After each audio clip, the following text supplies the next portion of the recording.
Baik, bismillahirrahmanirrahim. Assalamualaikum warahmatullahi wabarakatuh. Alhamdulillahi ala ihsanih wa syukurulahu wa la taufiqi wa amtinani. Asyhadu an la ilaha illallah wahdahu la syarika lahu ta'ziman li sya'nih. Wa asyhadu anna nabiyyana Muhammadan abduhu wa rasuluhu adda ila ridwani. Allahumma sholli wa sallim wa barik alaihi wa ala alihi wa ashabihi wa ikhwanih amma ba'd.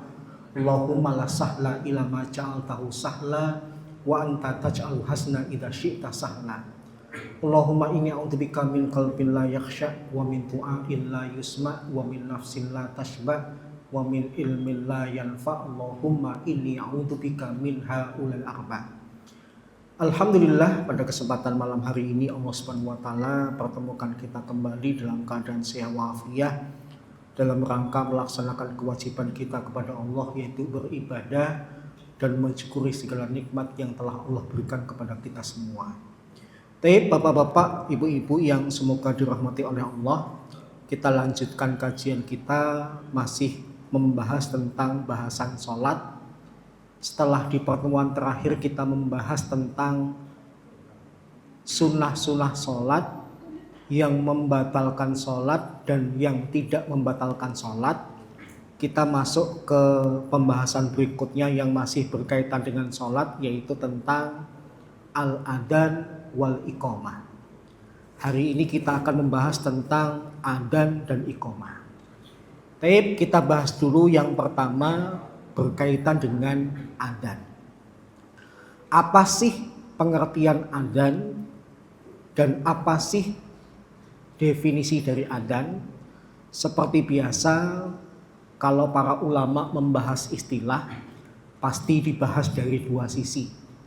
Yang pertama dari segi etimologi atau bahasa, yang kedua dari segi terminologi atau istilah. Kalau berkaitan dengan makna adzan secara etimologi atau bahasa, adzan itu memiliki dua makna. Yang pertama al-i'lam, pemberitahuan. Yang kedua an-nida, panggilan atau seruan.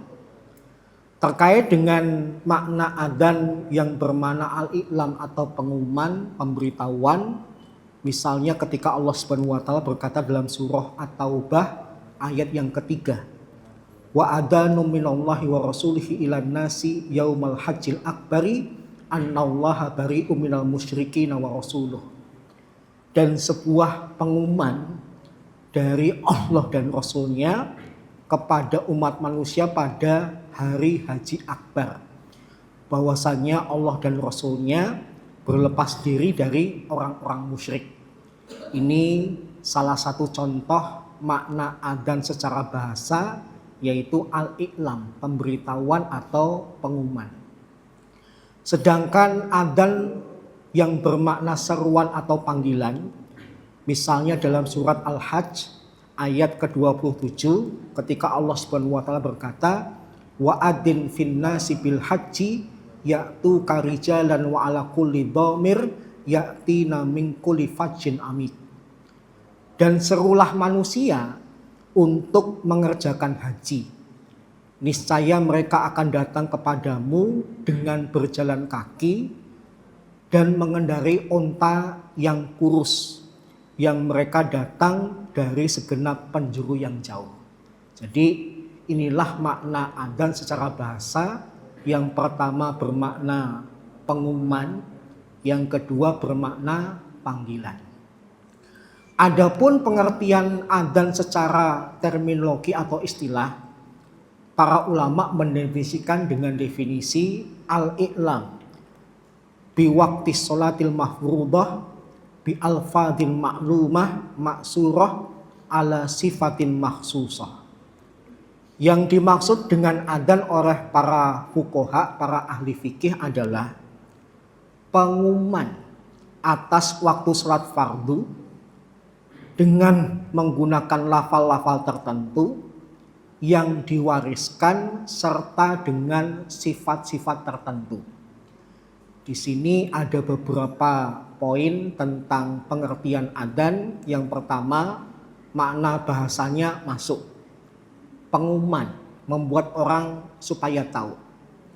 Supaya tahu tentang apa? Tentang sudah masuknya waktu sholat fardu. Mengumumkannya bagaimana? Dengan lafal-lafal tertentu yang ada jejaknya dari pendahulu. Dengan sifat-sifat tertentu. Maknanya dengan sifat-sifat ini maka adzan itu baru dikatakan sah. Tapi kalau tidak dengan sifat-sifat ini, maka adzan tidak dikatakan sah. Jadi adzan itu ada aturannya. Yang pertama tentang definisi selesai. Yang kedua, apa sih dalil pelaksanaan adzan di dalam Islam? Yang pertama, ada beberapa ayat dalam Al-Quran yang mengisyaratkan tentang disyariatkannya adzan. Misalnya kita ambil salah satunya dalam surat Al-Maidah ayat ke-58 ketika Allah Subhanahu wa taala berkata, wa idza nadaitum ilas sholati takhuduha huzwa wa laiba. Dan ketika engkau menyeru untuk sholat, orang-orang munafik dan orang-orang kafir itu menjadikan adzan sebagai ejekan dan permainan. Dzalika bi annahum qaumul la yaqilun. Yang demikian itu karena mereka adalah kaum yang tidak berakal. Kemudian di dalam hadis juga banyak hadis yang berbicara tentang adzan. Kita ambil salah satunya yang diriwayatkan oleh Al-Bukhari dalam sahihnya. Rasulullah SAW pernah bersabda, "Faida hadaratis shalah." Kalau waktu sholat itu sudah tiba, falyu'adzin lakum ahadukum, maka salah seorang di antara kalian hendaknya mengumandangkan adzan. Wal ya'ummakum akbarukum, dan yang paling tua di antara kalian menjadi imam. Maka para ulama sepakat karena di dalam Al-Quran syariat tentang adzan itu ada, diperkuat di dalam hadis juga ada, para ulama kemudian ijma tentang pensyariatan adzan. Kemudian yang ketiga, apa sih fadilah atau keutamaan adzan? Rasulullah SAW pernah bersabda, lau ya'lamun nasu ma fin nida'i was-safil awal summa lam yajiduha illa an yastahimu alaih lastahamu. Seandainya manusia itu tahu seandainya manusia itu tahu apa yang Allah persiapkan dan apa yang Allah tempatkan dalam adzan dan shaf yang pertama, dan mereka tidak mendapatkannya kecuali dengan berundi, pasti mereka akan melakukan undian. Ini kalimat yang menunjukkan betapa mulianya dan besarnya pahala ketika seseorang mengumandangkan adzan dan orang yang berada di shaf yang pertama. Dulu pernah kita bahas ya, kalau sholat itu laki-laki utamanya memenuhi shaf yang pertama dulu. Sholat itu bagi laki-laki tidak seperti nonton bioskop. Kalau bioskop yang paling enak yang mana? Paling belakang. Kenapa nggak paling depan, Pak? Kalau bapak nonton bioskop paling depan, enggak Pak. Gitu ya. Tapi kalau kemudian bapak paling belakang, nontonnya paling enak, makanya tiketnya kadang-kadang harganya beda, lebih mahal. Tapi kalau sholat beda. Sholat itu kata Rasulullah, khairus sufuf awwaluha. Sebaik-baik shaf adalah yang pertama. Di shaf yang pertama itu kan terbagi menjadi kanan dan kiri. Kanan dan kiri mana yang lebih bagus? Aimanuha. Maka yang paling bagus adalah yang di sebelah kanan.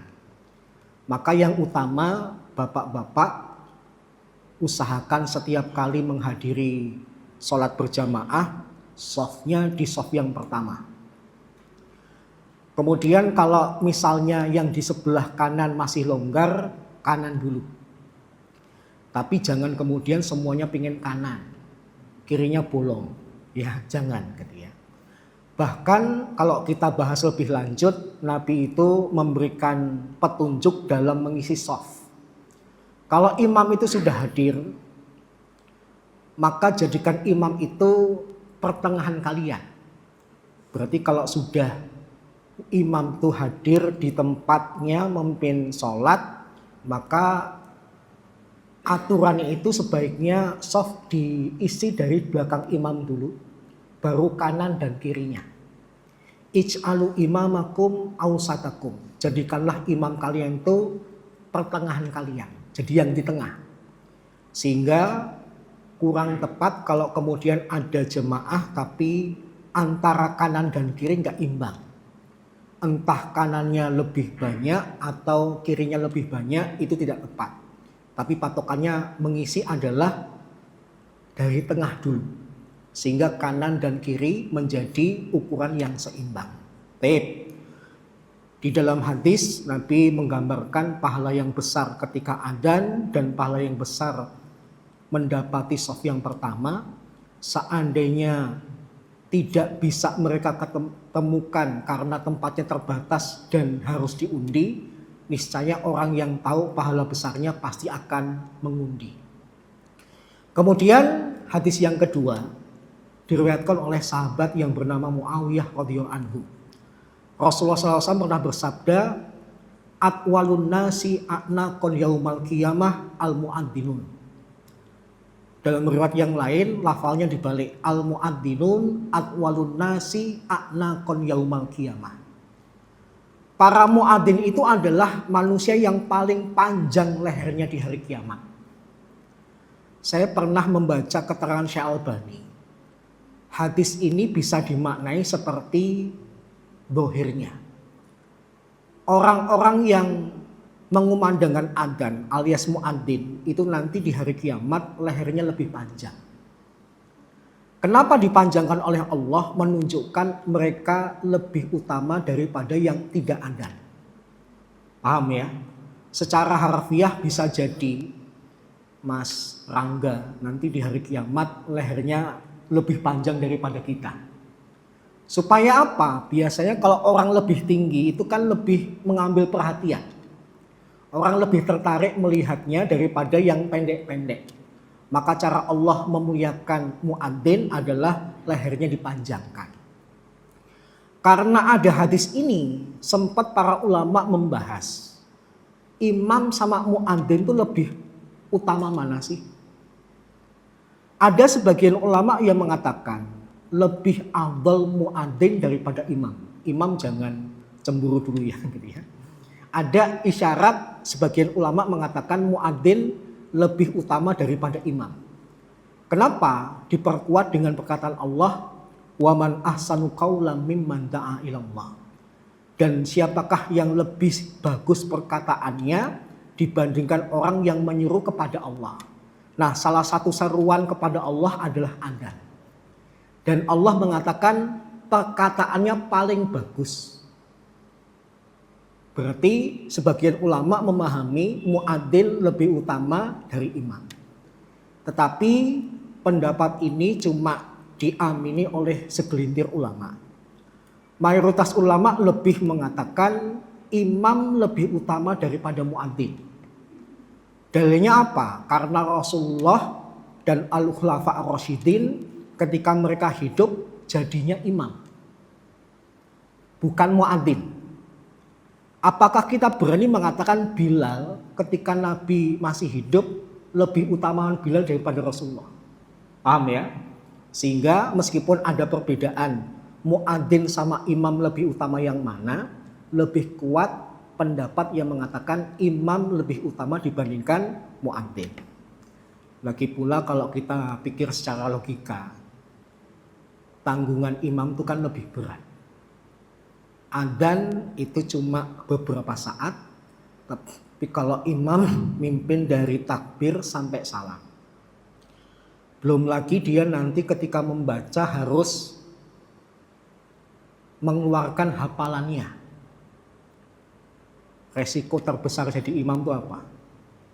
Lupa, ya, lupa bacaannya, lupa ayatnya dan sebagainya. Kalau adzan mah kalimat-kalimat yang dari dulu gitu-gitu aja. Tapi kalau imam ada kemungkinan merubah surat-suratnya, berarti hafalannya harus kuat. Maka lebih kuat pendapat yang kedua dibandingkan pendapat yang pertama, meskipun kita juga tetap hormati ada sebagian ulama yang mengatakan muadzin lebih utama daripada imam. Gitu ya. Kemudian yang selanjutnya berkaitan dengan hukum. Apa sih hukum adzan di dalam Islam? Para ulama berbeda pendapat. Kalau dalam pandangan Maliki dan Hambali, adzan itu hukumnya adalah fardu kifayah. Sudah dilakukan oleh sekelompok orang atau satu orang menggugurkan kewajiban yang lain. Apa dalilnya? Dalilnya hadis riwayat Al-Bukhari tadi, idza hadaratis shalah falyu'adzin ahadukum. Kalau sholat itu sudah tiba waktunya, maka salah seorang di antara kalian adzan. Salah seorang di antara kalian menunjukkan kalimat fardu kifayah. Digugurkan gara-gara seorang ini. Tetapi jumhur ulama mengatakan bukan fardu kifayah tetapi sunnah muakkadah. Dan inilah pendapat jumhur ulama, di antaranya adalah dalam mazhab Syafi'i. Hanya saja terjadi pembahasan ketika yang sholat itu adalah imamnya perempuan, jemaahnya juga perempuan. Apakah kemudian dalam sholat berjamaah sesama perempuan itu disyariatkan untuk adzan? Menurut jumhur ulama, kalau semuanya perempuan sebaiknya tidak pakai adzan, hanya iqamah saja. Paham ya? Kenapa? Ya pertama karena suara perempuan itu adalah aurat. Yang kedua, ketika adzan kan tujuannya ngajak orang yang belum datang supaya datang. Nah, ketika datang ternyata perempuan. Kalau yang datang, yang didatangi itu adalah laki-laki, laki-laki bisa ngimamin sama laki-laki ataupun perempuan. Tapi kalau perempuan kan cuma bisa ngimamin sama perempuan saja. Maka jumhur ulama mengatakan kalau untuk adzan bagi semuanya perempuan tidak disunahkan, tetapi yang dilakukan cukup dengan iqamah saja. Kemudian syarat-syarat adzan. Para ulama memberikan petunjuk dari praktek-praktek yang ada dan dari petunjuk-petunjuk yang ada. Setidaknya ada 5 syarat adzan. Yang pertama, adzan itu baru boleh dikumandangkan kapan? Kalau sudah masuk waktunya. Tentu saja ini terkait dengan sholat 5 waktu dan sholat Jumat. Kalau sudah masuk waktunya, baru boleh adzan. Dan untuk mengetahui waktu, kita sudah membahasnya tentang waktu-waktu sholat. Subuh itu mulainya kapan, Pak? Masih ingat? Ketika terbit fajar shodiq sampai terbitnya matahari. Kemudian duhur ketika matahari mulai tergelincir sampai panjang bayangan seperti panjang benda. Asar panjang bayangan sama dengan panjang benda sampai matahari terbenam. Maghrib dari matahari terbenam sampai hilanglah semburat warna merah. Isya dari hilangnya semburat warna merah sampai menjelang fajar. Jadi muadzin di zaman dulu syarat boleh adzan kalau tahu waktu-waktu sholat. Tapi seiring dengan perkembangan zaman, muadzin sekarang sudah ditolong dengan jam digital. Gitu ya. Tetapi pernah kita sampaikan kalau berkaitan dengan pelaksanaan sholat, hakimnya adalah imamnya. Paham ya? Bukan jam digitalnya. Meskipun jam digital, jam iqamahnya sudah berbunyi. Kalau imam belum pingin mulai sholat karena merasa jemaahnya masih sedikit, muadzin gak boleh protes. Atau kebalikannya, jamaah sudah kumpul banyak, Meskipun jam iqomah belum bunyi, imam memutuskan yuk kita mulai sekarang, sah. Jadi di dalam Islam yang menjadi hakim dalam sholat itu siapa? Imamnya, bukan jam digitalnya. Dalam hadis sahih, bahkan palsu sekalipun gak ada jam digital. Paham ya? Kemudian yang kedua, adzan itu harus pakai bahasa Arab. Selain bahasa Arab tidak boleh. Maka apa yang pernah dilakukan oleh musuh-musuh Islam di negara Turki di zaman Mustafa Kemal Atatürk yang merubah lafal adzan dari bahasa Arab ke bahasa Turki, itu adalah sebuah kedoliman. Bahkan yang memandangkan adzan dengan ridho dengan bahasa Turki, maka tidak sah sebenarnya. Tapi kalau dia melakukan karena takut atau dipaksa pemerintah, sholatnya sah. Kenapa? Terpaksa. Tapi kalau tahu, sukarela dan sebagainya kok dengan bahasa selain Arab, tidak sah. Yang ketiga, adzan itu tidak boleh bersautan. Maknanya gini, seandainya masjid ini punya muadzin lebih dari satu, maka para muadzin tidak boleh menjadi paduan suara. Lirik pertama, takbirnya aku ya. Nanti pas syahadat kamu. Pas kemudian hayya aku. Ketika nanti la ilallah kamu dan sebagainya tidak boleh.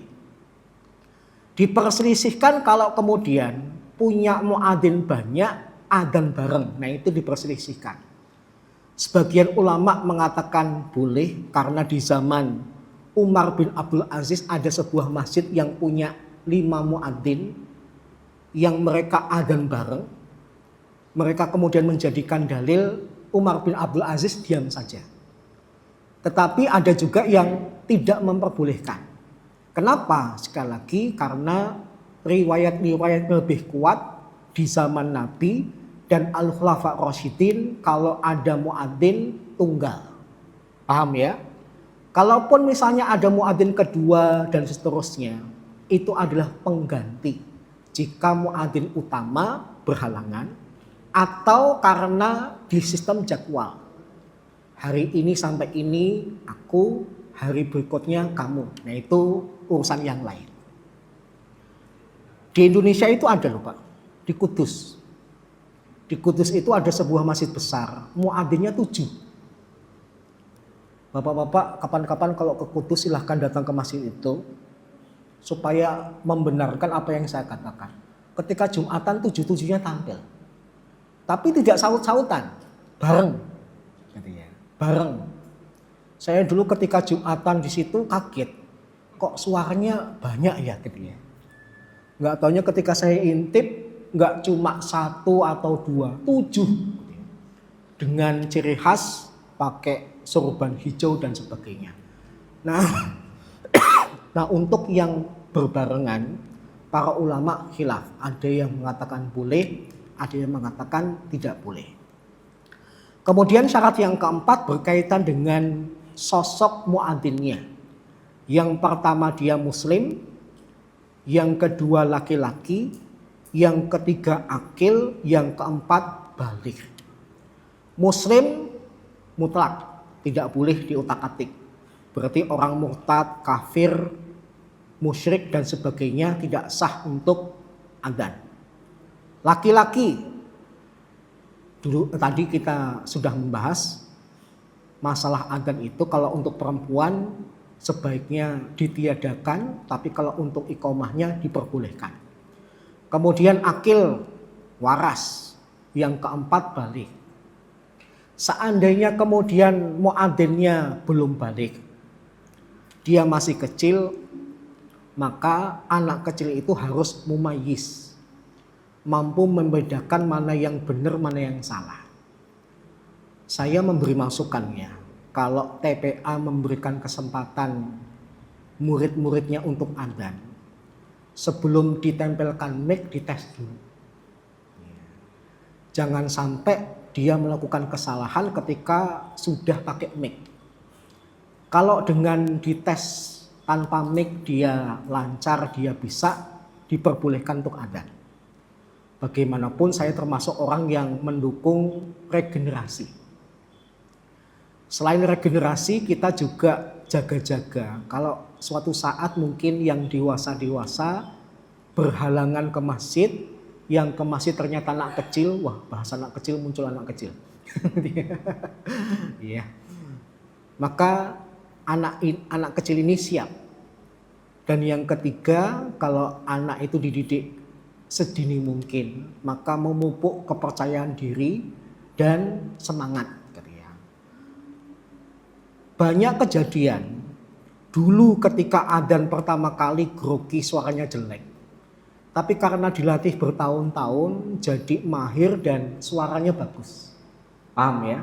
Jadi saya termasuk yang mendukung regenerasi di dalam masjid, memberikan kepercayaan kepada anak kecil tapi tidak langsung diberikan mic. Karena beberapa kali saya menemukan ada anak kecil kayaknya adzan tapi lafalnya salah. Ketika iqomah pun juga ada yang salah. Maka saya menyalahkan bukan anak kecilnya tapi kepada yang mempersilahkan. Kemudian yang terakhir, syarat adzan itu apa? Tertib ucapannya atau lafalnya. Enggak boleh dibulak-balik. Sebagaimana wudu tidak boleh dibulak-balik, harus tertib, maka adzan pun juga harus tertib lafalnya dan urutannya. Kemudian berkaitan dengan masalah adzan, para ulama juga menyebutkan ada sunnah-sunnah adzan. Sunnah adzan yang pertama itu apa? Dilakukan oleh orang yang bersuara lantang, suaranya keras, suaranya mampu didengarkan oleh orang banyak. Ditekankan lagi kalau yang bersuara lantang ini adalah laki-laki yang soleh, amanah, baligh dan sudah tahu waktu sholat. Kemudian yang kedua, ini juga dikategorikan dalam kitab fikih sunnah, tapi dengan perkembangan zaman mungkin bisa terwakili dengan kondisi yang lain. Sunnah yang kedua apa? Berada di tempat yang tinggi. Karena zaman dulu belum ada pengeras suara, maka supaya orang dengar suara adzannya, orang-orang zaman dulu kalau adzan di tempat yang tinggi. Tapi seiring dengan adanya pengeras suara, horn dan sebagainya, maka tempat yang tinggi tidak harus. Kemudian yang ketiga, sunnah adzan yaitu apa? Muadzin ketika adzan itu berdiri. Kecuali memang ada udzur. Bukan cuma berdiri, para ulama menjelaskan dia berdiri dalam keadaan sudah berwudu, menghadap kiblat, dan pada lafal-lafal tertentu jarinya diletakkan di telinga, bahkan dia nanti menoleh ke kanan dan ke kiri ketika mengucapkan dua hayya. Hayya 'alas sholah dan hayya 'alal falah. Ini sunnah.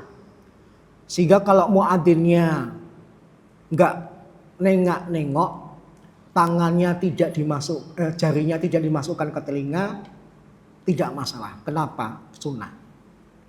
Tetapi kalau dilakukan maka dapat pahala lebih. Kemudian yang keempat, adzan itu sunnahnya apa? Dikumandangkan di awal waktu sholat. Pernah kita bahas ya. Memang para ulama ketika mendefinisikan adzan adalah pemberitahuan waktu sholat fardu. Kenapa? Zaman dulu belum ada teknologi supaya setiap orang tahu kalau sudah masuk waktu sholat. Tapi kalau zaman sekarang kita kembali kepada hukum asal.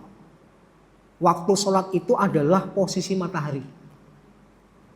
Sedangkan adzan itu adalah panggilan untuk sholat berjamaah. Sehingga boleh enggak adzan telat? Pak, adzan kok telat? Duhur jam 12 kok jam setengah 1 baru diadzanin. Boleh enggak? Boleh, gitu ya. Kenapa? Adzan itu panggilan sholat berjamaah. Gitu ya.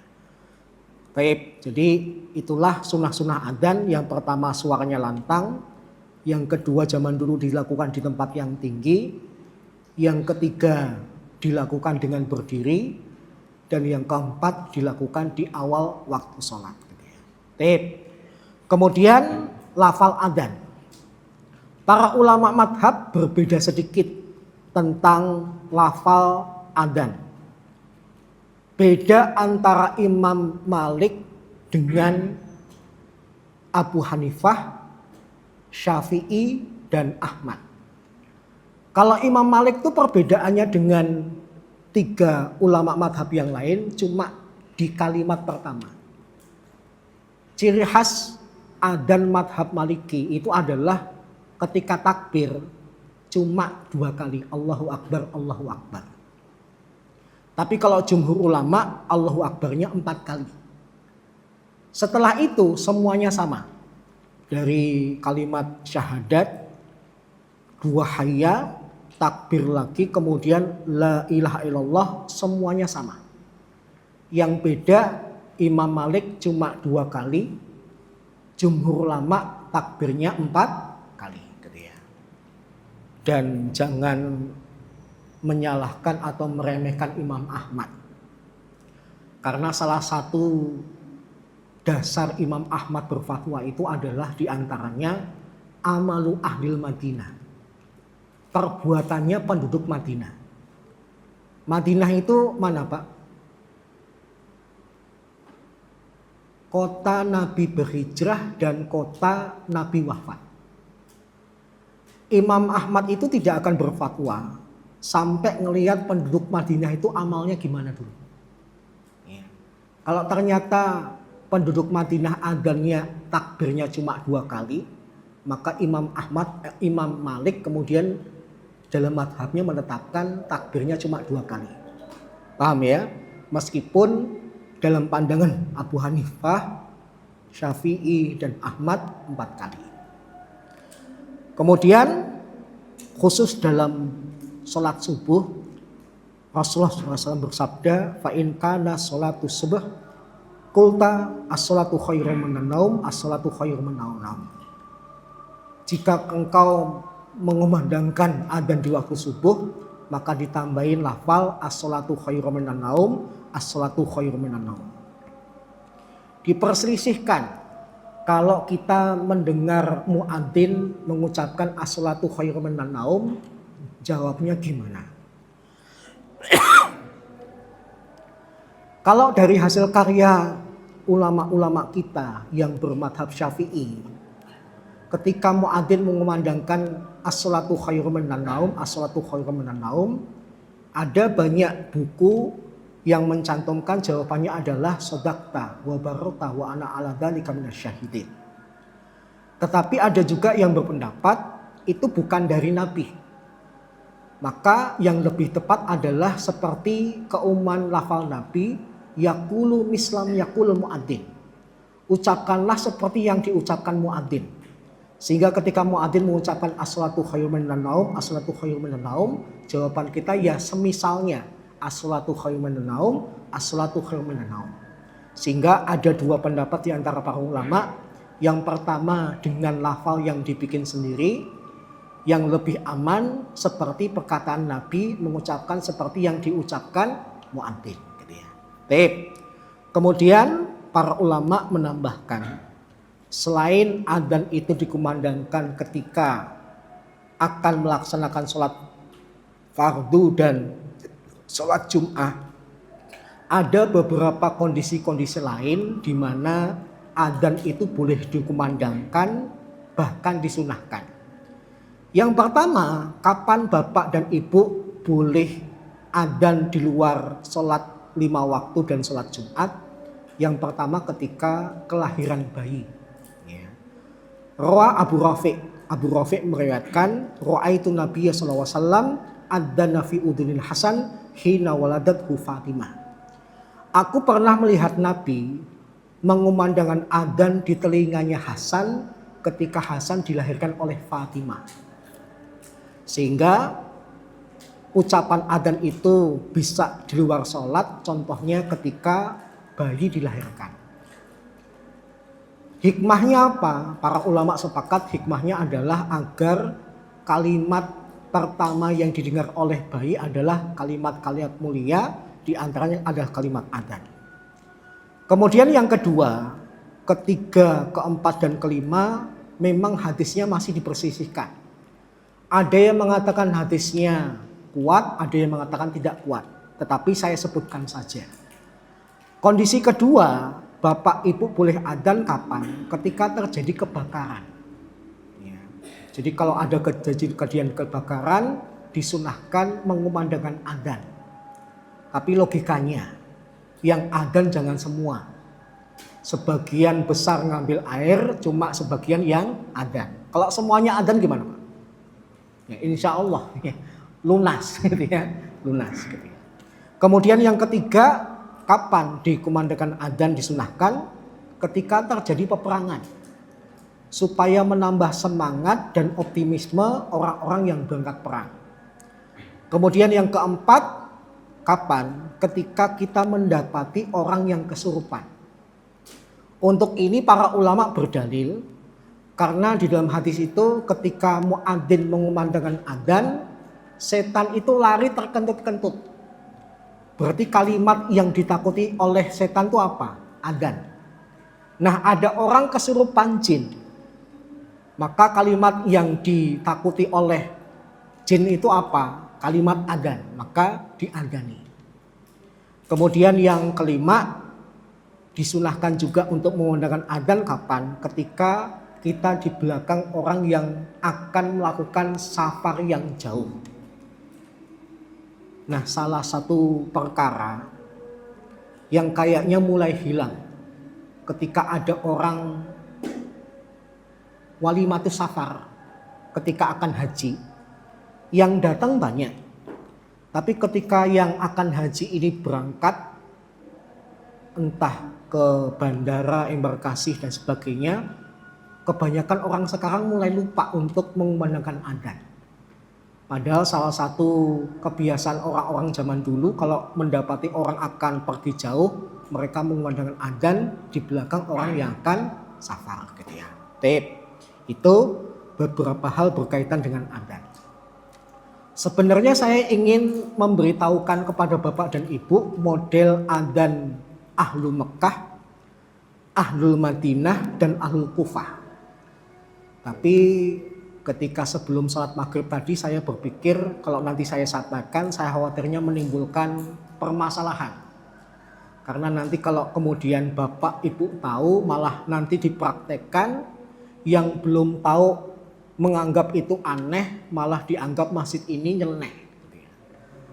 Sehingga mohon maaf, saya sampaikan saja sebenarnya ada sedikit perbedaan cara mengumandangkan adzan antara penduduk Mekah, Madinah, dan Kufah.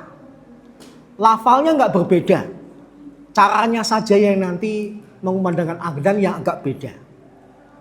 Khawatirnya kalau saya sampaikan nanti dipraktekkan, yang lain yang belum ngaji nganggap aneh, nganggap sesat gitu ya. Gitu ya.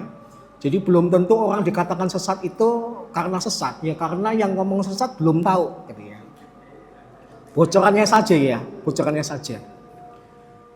Penduduk Kufah itu ketika mengumandangkan syahadat, mereka itu gonta-gantian antara dijahar dan dilirihkan. Asyhadu an la ilaha illallah, asyhadu an la ilaha illallah. Asyhadu anna Muhammadar Rasulullah, asyhadu anna Muhammadar Rasulullah. Contohnya gitu. Paham ya? Kalau lebih rincinya sebenarnya panjang. Tapi sengaja tidak saya sampaikan supaya nggak geger gitu ya. Gitu ya. Masalah adzan selesai. Sebelum saya lanjutkan tentang iqomah, adakah pertanyaan berkaitan dengan adzan? Ada? Nggak ada? Ya.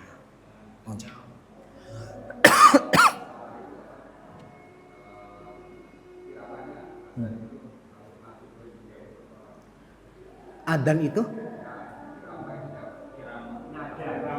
Oh ya.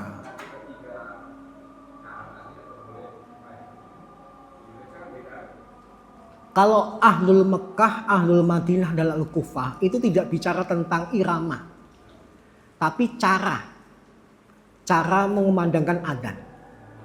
Cara dengan irama itu beda. Kalau irama itu macam-macam. Bapak ketika sholat di Mekah sama di Madinah itu iramanya beda. Tapi lafalnya sama. Cara mengumandangkan adzannya sama. Tapi nanti agak berbeda ketika Bapak ke Baghdad, ke Irak, itu nanti iramanya beda, lafalnya, caranya pakai Ahlul Kufah. Karena Kufah itu kan di Irak. Jadi beda antara cara mengumandangkan adzan dengan irama. Kalau caranya sih kebanyakan sama, yang beda iramanya. Yang penting gini, memang aturan irama itu tidak diatur dalam Islam. Tapi jangan gunakan irama yang menimbulkan fitnah. Adzan didangdutin bisa nggak? Adzan irama dangdut bisa nggak? Bisa. Tapi kalau dilakukan menimbulkan fitnah. Orang yang harusnya dengar adzan respect jadi merendahkan. Sempat terjadi di presiden yang lalu. Bukan adzan sih. Qiraat. Qiraat pakai langgam Jawa. Gini ya, Al-Quran itu dengan bahasa Arab diturunkan pertama kali kepada orang Arab. Maka yang paling tahu bagaimana membacakan lafal-lafal Arab ya orang Arab. Sangat kelihatan kurang berilmunya kalau kemudian dipaksakan irama baca Al-Quran atau adzan itu pakai irama budaya kita. Paham ya? Di antara bapak-bapak mungkin ada yang suka rock. Aliran musik rock. Adzan pakai irama rock bisa nggak? Bisa. Masalahnya nggak boleh. Kenapa? Nanti menimbulkan fitnah. Paham ya? Saya pernah nonton film Malaysia. Yang di dalam adegan film itu irama adzannya pakai irama lagu yang mendayu-dayu. Irama apa tuh Pak? Lah iya, lagunya. Saya lupa. Ketika dikumandangkan enak. Irama lagu Melayunya memang suasananya sedih. Tetapi kalau kedengaran orang Arab yang tahu tentang hukum adzan itu nanti dimarahin. Kenapa? Adzan itu konteksnya semangat atau sedih? Adzan itu konteksnya semangat. Orang mendatangi masjid dengan semangat, sholat berjamaah dengan semangat. Bagaimana orang akan semangat kalau yang manggil saja sudah dalam keadaan sedih? Memang tidak bisa dipungkiri ya. Hati dan perasaan orang itu beda-beda. Memang ada riwayat Bilal itu pernah didatangi beberapa orang untuk mengumandangkan adzan karena semenjak Nabi wafat, Bilal itu nggak mau adzan lagi. Dan Bilal itu kemudian berkata, aku mau kumandangkan adzan lagi tapi sekali saja. Karena nanti kalau berkali-kali aku teringat Rasulullah. Maka Bilal kemudian adzan dengan sedih. Sedihnya bukan karena iramanya tapi karena suasana hati. Pengennya sih seperti biasa semangat. Tapi ketika adzan kok kebayang Rasulullah yang sudah wafat. Jadi gitu Pak. Antara melafalkan sama irama itu beda. Apakah mengumandangkan adzan itu harus pakai irama? Selama iramanya tidak menimbulkan fitnah, bagus. Para ulama kemudian mengatakan sebagaimana Allah perintahkan Al-Quran dibaca dengan lagu, maka demikian pun dengan adzan dan iqomah. Yang membedakan adzan dan iqomah itu apa? Ida adzanta fatarosal. Kalau kamu adzan maka usahakan pelan-pelan. Wa ida aqamta fahdur. Tapi kalau kalian mengumandangkan iqomah maka percepatlah. Bedanya cuma dari segi pelan dan cepat. Paham ya? Ini menjawab pertanyaan kenapa sih kalau orang iqomah kok cepet-cepet? Ya karena petunjuk Nabi demikian, ya. Bukan karena terburu-buru, tapi karena petunjuk Nabi. Bahkan kalau kita mendapati orang kok komat pelan-pelan, bawaannya gimana, Pak? Iya. Orang pada ngedumbel gitu ya. Mau melaksanakan sholat saja panjangnya kayak adzannya. Ya gini ya, saya mendapati beberapa masyarakat itu ada yang ahlul qiraah. Kalau dia ahlul qiraah, di satu sisi suaranya bagus, tapi kalau nanti dia suruh adzan, adzannya dan iqamahnya nanti masih lama. Di tempat saya itu ada juara qiraah, minimal tingkat kabupaten ada lah. Di sini kalau adzan Mas Rangga tadi kalau adzan pernah ngitung nggak berapa menit? Ya? Nah.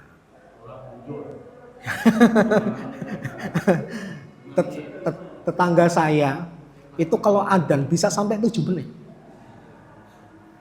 Nafasnya panjang, Pak. Nah, saya harap adzannya yang lama nggak apa-apa lah. Nah, ketika iqomah pakai irama qiraah. Wah, jangankan saya makmum biasa, imamnya aja setelah dia iqomah negur. Lain kali kalau iqomah cepet, aja suwe-suwe. Bener, imamnya dapat petunjuk dari Nabi. Gitu ya. Paham ya? Tip, masih ada waktu ya. Sekarang kita bahas tentang iqomah. Apa sih iqomah itu? Kalau iqomah secara bahasa maknanya lebih kompleks. Iqomah itu bisa bermakna panggilan, bisa bermakna berdiam diri, bisa bermakna bermukim, dan bisa bermakna menegakkan.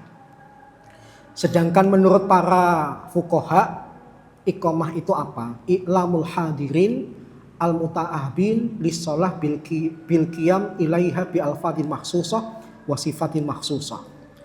Pemberitahuan kepada hadirin yang sudah siap untuk memulai ibadah sholat dengan lafal-lafal dan sifat-sifat tertentu.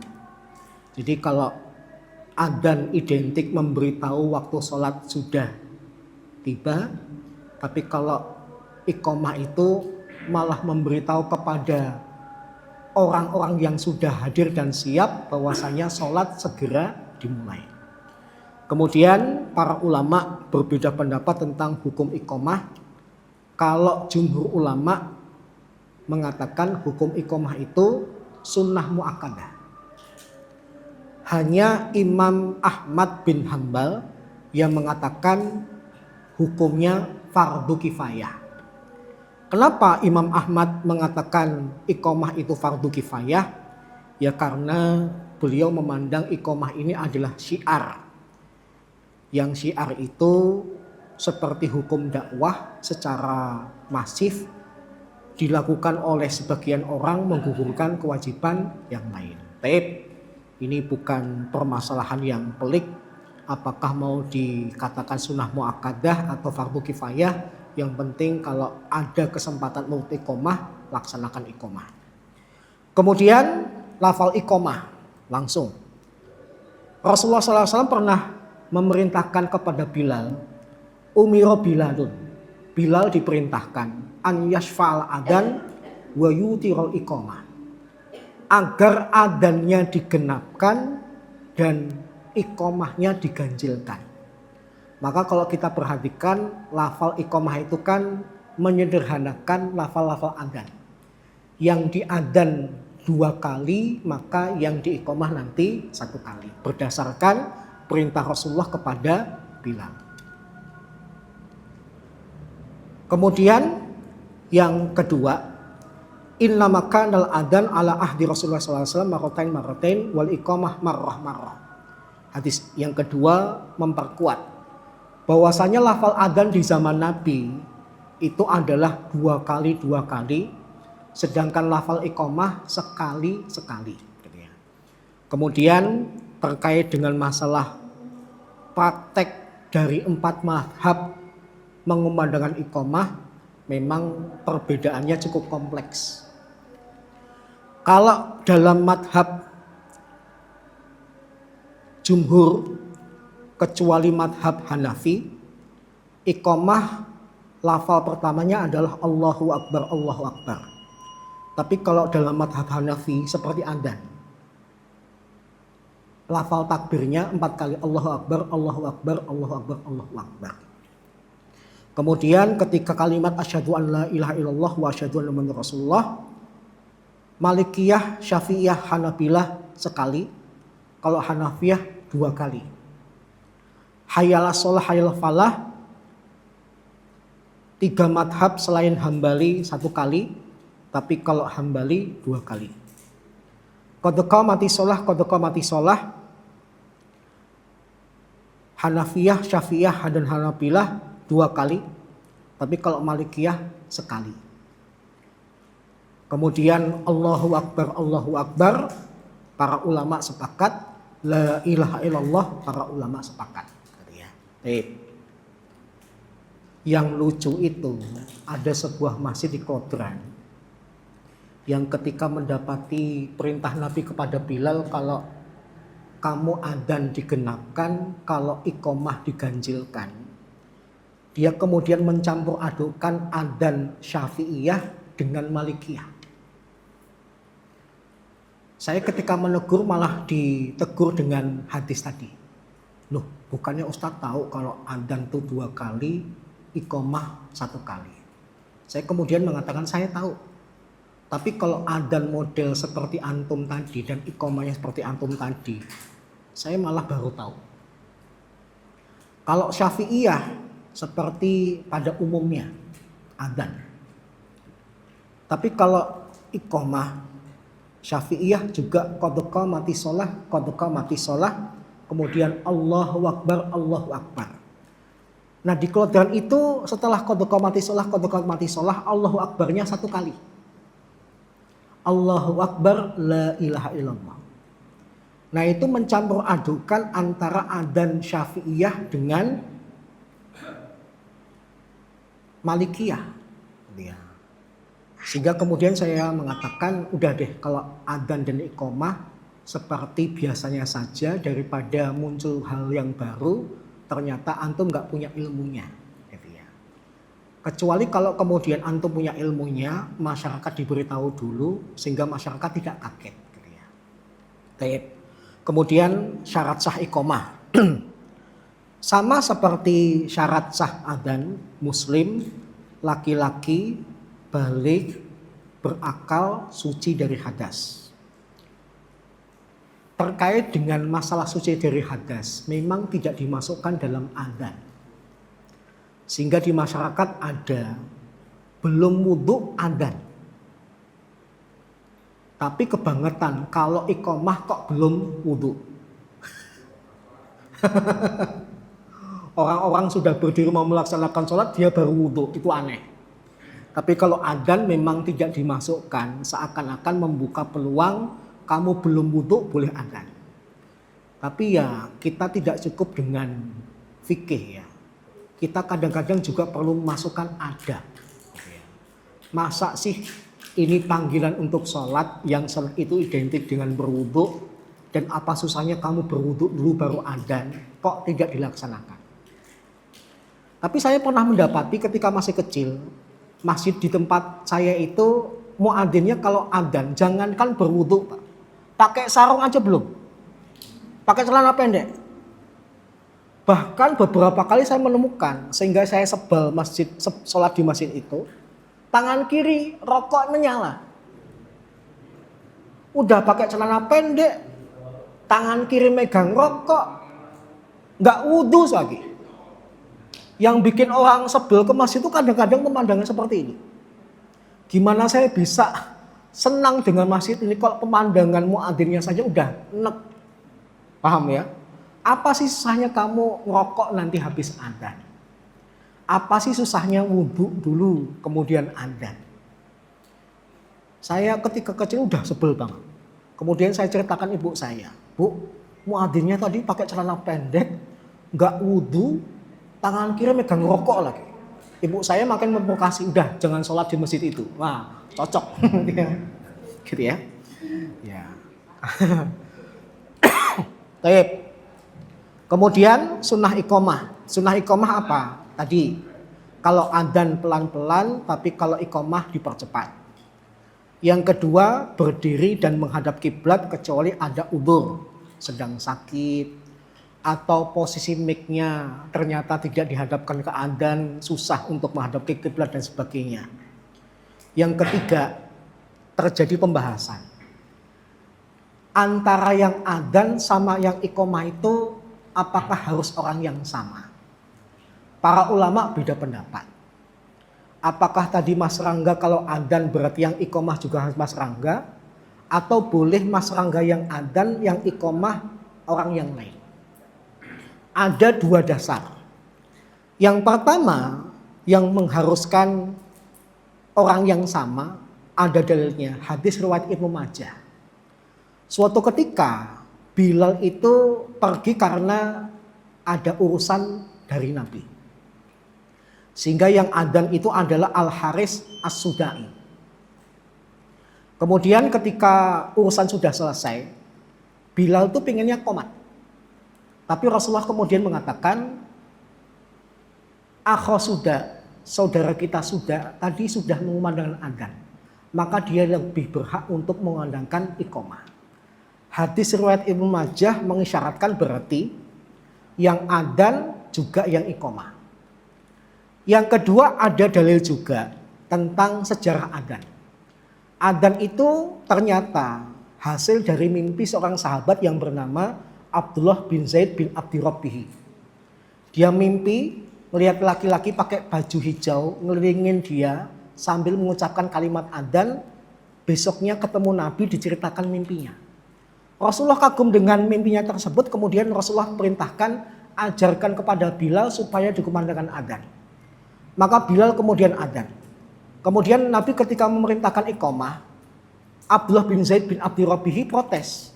Mosok saya cuma dapat bagian mimpi, semuanya kok Bilal. Rasulullah kemudian mengatakan, idan anta akomta. Kalau gitu kamu yang iqomah. Berarti pakai dalil yang kedua, berarti antara yang adzan dan iqomah boleh orang yang berbeda. Paham ya? Yang mau orang yang sama ada dalilnya, yang orang yang berbeda juga ada dalilnya. Baik, demikian, moga-moga bermanfaat. Mungkin 1 menit saja kalau ada pertanyaan. Ya, ya. Apakah boleh seorang muadzin merangkap jadi imam? Boleh. Ya. Ya. Ya. Berdasarkan hadis riwayat ya Ahmad, Daruqutni dan sebagainya.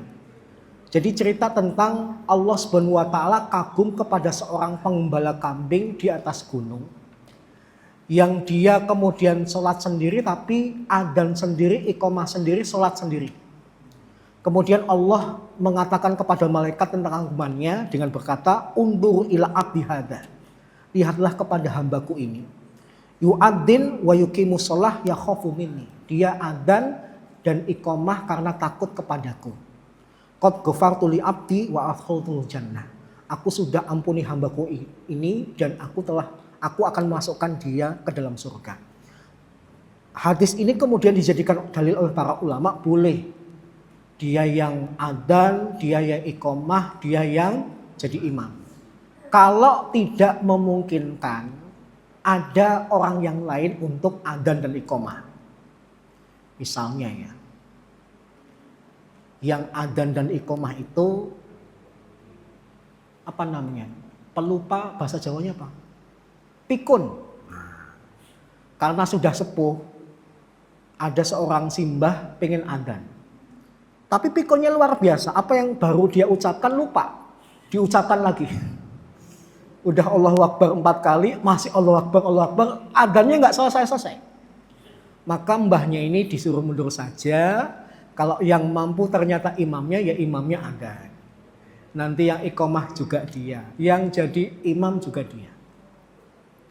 Ada kejadian lucu ya. Saya pernah ke Purwokerto, dengar adzan, kemudian saya menghampiri masjid yang tadi adzan.